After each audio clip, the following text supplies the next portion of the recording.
C'était un moulin de la mort. Toute personne qui avait été paresseuse dans sa vie devait courir à l'intérieur. On l'appelait l'enfer des paresseux. Quiconque venait ici et arrêtait de courir serait écrasé par la roue de mouture. Certains ont choisi de sauter dans l'eau, mais les piranhas les déchiraient tout de même en lambeaux. La personne jugée cette fois était un pompier, qui avait perdu la vie en sauvant une jeune fille.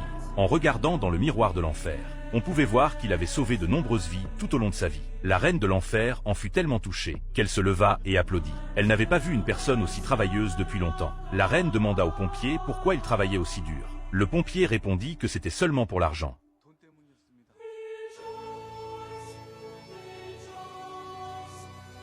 Quand la reine entendit cette réponse, son attitude changea immédiatement. L'argent n'avait aucune valeur en enfer.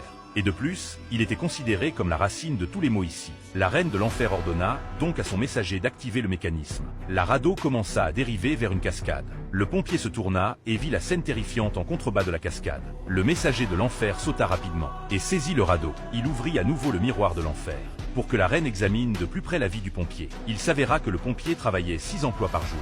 Après sa journée de travail, il travaillait comme serveur dans un restaurant de barbecue, puis il livrait des légumes au marché, nettoyait dans un bain public et conduisait des gens chez eux comme conducteur désigné la nuit. Après avoir fini tous ses emplois, il n'avait absolument aucun temps libre.